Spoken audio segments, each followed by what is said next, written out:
Esta semana, senhor presidente, mesmo semana passada, mesmo com toda a crise política que tivemos aqui, principalmente no Congresso Nacional, tanto na Câmara como no Senado, mesmo assim tivemos uma semana positiva, onde várias medidas provisórias foram analisadas na Câmara e agora, esta semana, e aqui também no Senado, e essa semana teremos aqui, principalmente, a análise e aprovação, espero, da medida provisória 459, que considero fundamental para o Brasil e, sobretudo, para o meu estado, o estado de Mato Grosso, e também para toda a região amazônica, o estado de Rondônia, o estado do Pará.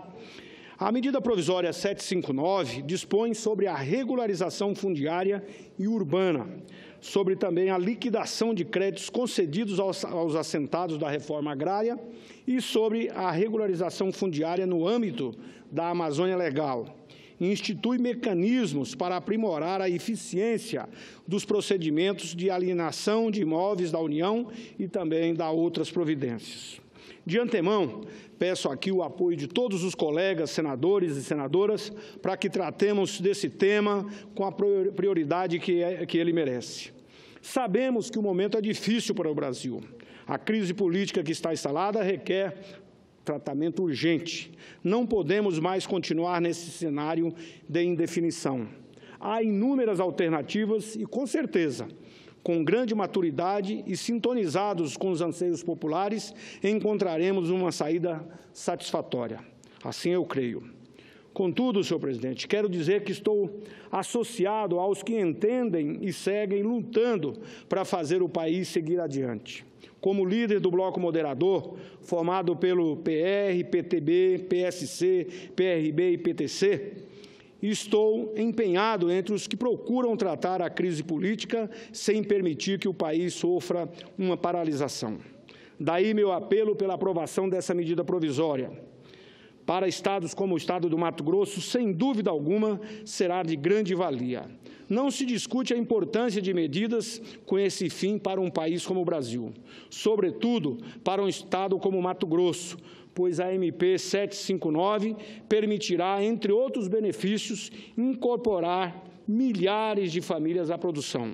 Só no meu estado são mais de 70 mil famílias que poderão ter agora a sua documentação, a sua independência, a possibilidade do financiamento para produzir. E, nesse sentido, é bom enfatizar, senhor presidente, que Mato Grosso tem dado respostas efetivas e eficientes à economia nacional. A super safra de grãos colhida neste ano chegou a 27% de toda a produção nacional. São 58 milhões de toneladas, contribuindo de forma decisiva e importante para o cenário econômico nacional. E mais, com capacidade de expansão ainda maior. E aí quero registrar que, sem necessidade de derrubar um pé de árvore, só a região do Araguaia, senadora Vanessa, nós temos mais de 4 milhões de hectares disponíveis à produção, áreas que já foram abertas no passado, e o que precisa é exatamente da infraestrutura para que seja incorporada à produção e dando competitividade. A projeção do Ministério da Agricultura e Pecuária prevê aumento da safra de soja e milho de forma espetacular para esse ano. Entre 2023 e 2024, o incremento esperado deverá ser da ordem de 34,7%. Grande parte dessa ampliação se deve, sobretudo, claro, à alta tecnologia que são empregados na nossa produção. Como se vê, o produtor de Mato Grosso trabalha bem da porteira para dentro. O que precisamos é melhorar e melhorar muito, exatamente da porteira para fora, ou seja, dar as condições adequadas para que tudo que se produz possa se tornar mais competitivo em todos os mercados, principalmente os mercados externos. Como todos sabem, um dos grandes entraves para isso está na questão da logística de transporte. Com suas dimensões continentais, o meu estado, são mais de 900 mil quilômetros quadrados, que carece de mais infraestrutura na sua logística. Já disse isso inúmeras vezes aqui dessa tribuna e vou repetir tantas vezes quanto forem necessárias. Trago um exemplo bastante concreto Mesmo diante da mudança significativa na cotação do dólar, por conta do quadro de instabilidade política atual, é possível se verificar como é caro o escoamento da safra de soja no Brasil, se comparado com os Estados Unidos. Se não, vejamos. De Sorriso, lá no meu estado, no norte do meu estado, até o Porto dos Santos, caminho que era utilizado até o ano passado para o escoamento de toda a produção, o custo de transporte sai ao custo de $145 a tonelada. De Santos até a China, que é o principal mercado dessa soja brasileira, são mais $45 a tonelada. Lembrando que a participação do frete sobre o valor final da soja representa aproximadamente 23% do produto. Isto é, o Brasil entrega a soja produzida em Mato Grosso ao custo de frete na ordem de $190 a tonelada, enquanto que os Estados Unidos, por sua vez, no seu percurso entre as zonas de produção do estado de Illinois até o porto de Nova Orleans, numa distância ainda maior que a nossa, o custo é de apenas $25 por tonelada. E até a China, são $46 a tonelada, segundo estudo do Banco Credit Suisse. Portanto, a diferença é brutal. São $190 o nosso custo contra 71 dos americanos, praticamente na mesma distância. Vantagens comparativas observadas nos processos produtivos, dessa forma, são suprimidas pelo custo da nossa eficiência logística. Eu creio que, na condição de legisladores, temos condições de dar importante parcela de contribuição para a construção de um cenário mais favorável nesse aspecto, não apenas com a resolução da questão política do momento, como no trato de uma legislação que traga segurança a quem deseja investir. Afinal, o Brasil tem o que, de fato, interessa ao investidor, que é a nossa enorme capacidade de produção, com altos índices de produtividade. Mato Grosso precisa de estradas boas e pavimentadas, mas também de suporte ao produtor na questão do armazenamento, que está muito aquém da produção. Por isso,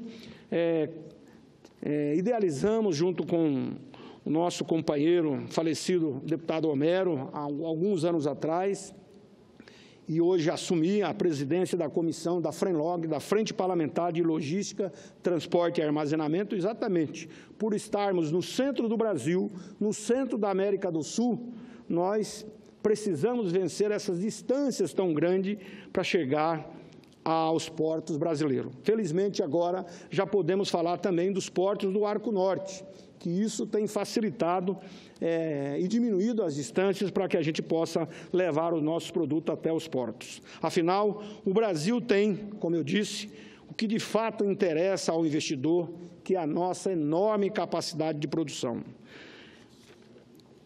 No tocante às estradas, já tivemos em situação mais complexa, é verdade. Hoje, felizmente, todas as rodovias federais no meu estado, no estado de Mato Grosso, estão com contrato de manutenção e também de construção. Um trabalho duro que empreendemos aqui, junto com a bancada federal. Quero registrar que, inclusive, conseguimos, já no governo passado, com a presidente Dilma, a federalização da BR-174, exatamente da região de Juína até Coniza, e também estamos trabalhando, tanto é que daqui a pouco vou estar citando a visita que fizemos ao estado de Rondônia e Mato Grosso esta semana passada. Da malha federal em Mato Grosso, temos hoje 72% classificado como bom e 21% regular. Isso significa que dos 3.189 quilômetros, temos 93% das rodovias federais absolutamente em condições de trafegabilidade. É o desejado? Não. Claro que queremos muito mais. E, para isso, estamos aqui trabalhando. Eu quero aqui, inclusive, elogiar o trabalho do ministro Maurício, nosso companheiro de partido, com toda a diretoria do DENIT, através do diretor-geral, Dr. Walter, também do Luiz Antônio, e toda a diretoria que tem procurado dar eficiência àquele órgão, agilidade e, principalmente, visitado em loco, como já foi colocado aqui por outros senadores, onde a diretoria do DENIT sempre tem ido lá no interior, visitando, como deveremos fazer, inclusive agora, nessa próxima quinta-feira, pretendemos estar presente lá na cidade de Barra do Garças, juntamente com prefeitos, os vereadores daquela cidade, o vice-prefeito, companheiro Wellington do Marcos, do meu partido, com o meu coordenador da região, Bosco de Aquino, para que a gente possa olhar e verificar em loco as obras de restauração da travessia urbana, que já começou a semana passada, bem como também toda a restauração da BR-070 de Barra do Garças até a Serra de São Vicente e da BR-158, além do contorno viário de Barra do Garças, que deveremos estar na quinta-feira lá para averiguar as obras e também anunciar os empenhos no orçamento. A situação, no entanto, no meu estado, ainda é delicada, até porque precisamos olhar o cenário como um todo. Infelizmente, como já pudemos ver este ano mesmo, grande parte da safra colhida acabou armazenada nas carrocerias das carretas e caminhões, numa corrida quase que desesperada para os portos de exportação, sobretudo para os portos do Arco Norte do Brasil, chamado Arco Norte da Logística, através da BR-163, que é, de fato, a nova realidade de exportação da produção de Mato Grosso. E aí quero lembrar da nossa luta junto ao Ministério dos Transportes, para fazer aquilo que parecia um sonho para a população de Guarantã, por exemplo, que era levar o asfalto até a divisa com o Pará. E hoje já temos no Pará grande parte da BR-163 também asfaltada, falta 170 quilômetros. E para isso estaremos aqui trabalhando junto com a bancada do Pará, o senador Flecha Ribeiro, que inclusive é o relator de uma dessas medidas provisórias, para que a gente consiga alocar os recursos este ano, agora que vamos construir o orçamento do ano que vem, porque a luta do Pará também é a luta de Mato Grosso, ou seja, a conclusão da BR-163 no estado do Pará é fundamental, principalmente para a produção da região norte de Mato Grosso. Então, a realidade do Porto de Miritituba, ela hoje é importante para o Pará, mas é fundamental para que o Mato Grosso possa continuar produzindo e, principalmente, a produção norte de Mato Grosso ter mais competitividade na exportação. Aliás, precisamos avançar na consolidação dessa saída para o norte do Brasil. Por isso, muito de boa hora a assinatura do novo decreto de regulamentação da Lei dos Portos, medida amplamente discutida com a sociedade e, sobretudo, com os operadores do sistema portuário brasileiro. Com a ajuda da Frente Parlamentar, a FRENLOG, a Frente Parlamentar de Logística, Transporte e Armazenamento, do qual tenho a honra de presidir, fizemos profundos debates visando a desburocratizar e flexibilizar operações, concessões e arrendamento dos portos brasileiros. Tratamos da otimização dos processos de autorizações para investimentos em portos públicos e terminais de uso privado, simplificando processos e flexibilizando garantias, atendendo a reivindicações do setor empresarial do setor. Mas, claro, também, principalmente porque tratamos aqui dos portos públicos. E fazer investimento em concessão, a gente não pode imaginar em 1 ano, 2 anos, nós temos que pensar em 30 anos, 50 anos, 100 anos, porque assim nós haveremos de ter investimentos nos nossos portos, nas nossas ferrovias e fazer, inclusive, que as nossas hidrovias, que temos aí muitas delas que não são utilizadas exatamente por falta de investimentos.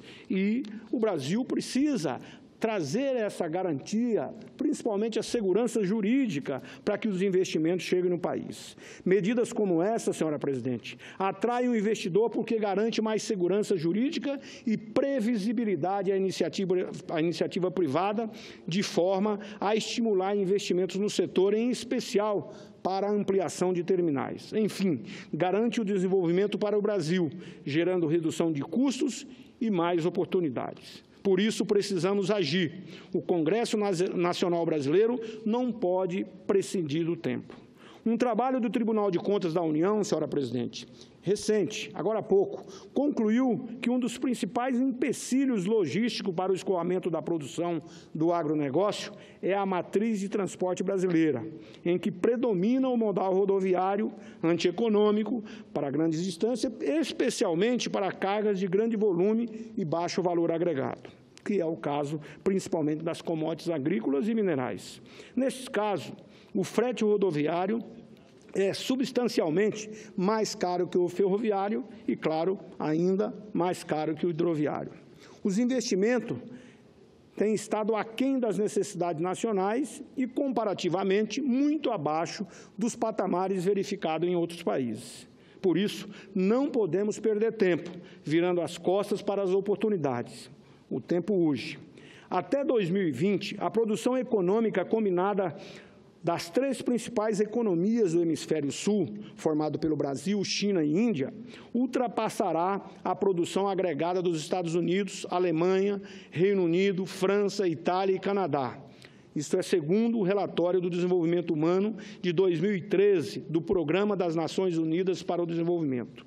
Por isso, o Brasil precisa assumir de vez o seu protagonismo como potência mundial da produção de alimentos. De forma, senhora presidente, ao encerrar, quero me associar às bancadas do Acre, Pará e de Rondônia, cujos parlamentares nesta Casa têm atuado de forma efetiva em busca da melhoria da logística nacional, todos nós comprometidos com a multimodalidade de transporte. Trabalhamos em várias frentes com ênfase prioritária a conclusão da BR-163 e também da BR-158, ligando o Mato Grosso, no caso a BR-163 até Santarém, no Pará, e também ao porto de Itaqui, no Maranhão. Cito aqui também a BR-364, que vai a Rondônia. Estamos ainda empenhados nas discussões para a implementação da ferrovia bioceânica, que vai cortar todo o norte de Mato Grosso, passando por Rondônia até o Acre. Também estamos comprometidos na defesa da Ferrogrão, imprescindível nessa ligação entre a zona de produção de Mato Grosso, partindo da cidade de Sinop, um dos grandes polos de desenvolvimento do Estado, até o porto de Miritituba, no Pará. Destaco ainda nesse trabalho a viabilização da logística na região amazônica, a pavimentação da BR-174. Inclusive, quero aqui registrar que há 2 semanas estivemos juntos, eu e os senadores Valdir Raupp e também, por proposta do nosso vice-presidente da Comissão de Infraestrutura, o senador Assir Gurgás, percorrendo essa rodovia que liga Vilhena, Rondônia, a Juína, no meu estado, ao estado do Mato Grosso, numa expedição aprovada pela Comissão de Infraestrutura do Senado. Portanto, a pavimentação da BR-174 propiciará o aproveitamento agrícola em mais 3,5 milhões de hectares, em áreas de pastagem, totalizando na estimativa de produção mais 10,5 milhões de toneladas de soja e 3,9 milhões de toneladas de milho. E aqui, senhora presidente, eu quero citar alguns dos nomes que estiveram conosco lá nessa audiência pública. Quero citar o prefeito municipal de Juína, Altir Peruzzi, que acompanhou todo esse trajeto de Vilhena a Juína. Também o Paulo Sérgio da Silva Souza, diretor de Programa de Transportes Terrestres e Aquaviário do Ministério do Transportes, Portos e Aviação Civil. Também do Dr. Raupp Luig Mônico Rosa, diretor executivo do Departamento Nacional de Infraestrutura de Transporte, o DENIT. Além do Dr. Orlando Fanaia, superintendente regional do DENIT do Estado de Mato Grosso. Também quero citar aqui o deputado Ságuas Moraes, que é deputado federal do Mato Grosso, mas da região de Juína, onde ele foi prefeito e tem sempre uma excelente votação. Também a prefeita municipal de Vilhena, Rondônia, Rosani Donadon, e o Dom Nery, que é o bispo da Arquidiocese de Juína, além do Marcelo Duarte, secretário de Estado de Infraestrutura e Logística de Mato Grosso, e os deputados estaduais Pedro Satélite, Silvana Amaral e Oscar Bezerra, em nome de toda a Assembleia Legislativa.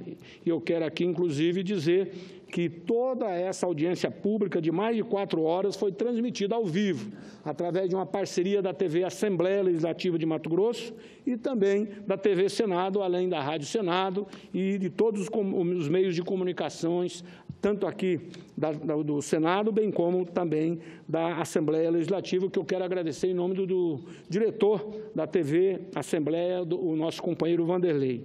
Ainda o Paulo representante indígena da região, Rick Batza, além do Luizinho Goelbe, deputado estadual de Rondônia, e Hilton Campos, ex-prefeito de Juína.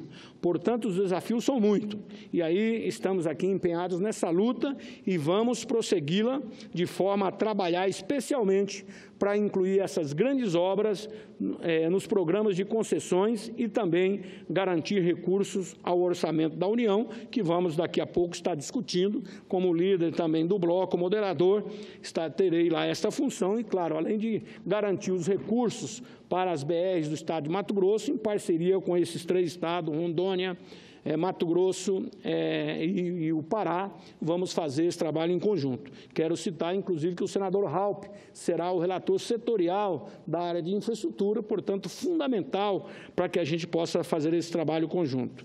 E eu quero aqui, senhora presidente, finalizar o meu pronunciamento aqui de forma bastante entristecida, registrar o falecimento também de um grande amigo nosso, o Antenor Dias de Souza, ele que era muito carinhosamente chamado de Pretinho, uma figura carismática, ele que foi da Secretaria de Fazenda do Estado de Mato Grosso, um grande amigo, esposo da nossa companheira Geraldina Ribeiro, ela que trabalha na área de saúde, foi coordenadora de saúde regional, e eu quero aqui, em nome dos seus filhos, Anísio, Fabiano e o Luciano, registrar, então, os nossos pêsames a toda a família, mas, com certeza, Deus já tem um lugar reservado ao Antenor Dias de Souza, nosso querido companheiro Pretinho, porque foi sempre uma pessoa de fazer amigos, e com certeza ele está no lugar reservado às pessoas de bem. Então, em nome da sua esposa, Geraldina Ribeiro, fica aqui as nossas condolências. Muito obrigado, senadora, pela tolerância, e tenho certeza que a sua luta aqui, Vanessa, por toda a região amazônica, Vossa Excelência, que foi também presidente da Comissão de Meio Ambiente, a Comissão da Amazônia, lá na Câmara dos Deputados, essa experiência vai fazer com que a gente cada vez mais possa fazer com que a nossa região receba os benefícios da infraestrutura necessária para que aquele povo que está lá, como eu sempre tenho dito, que foi chamado para integrar a Amazônia, para não entregar a Amazônia, cumprindo esse papel, fazendo com que a Amazônia hoje não se tenha mais a discussão na questão da internacionalização. A Amazônia brasileira é nossa e é garantida principalmente por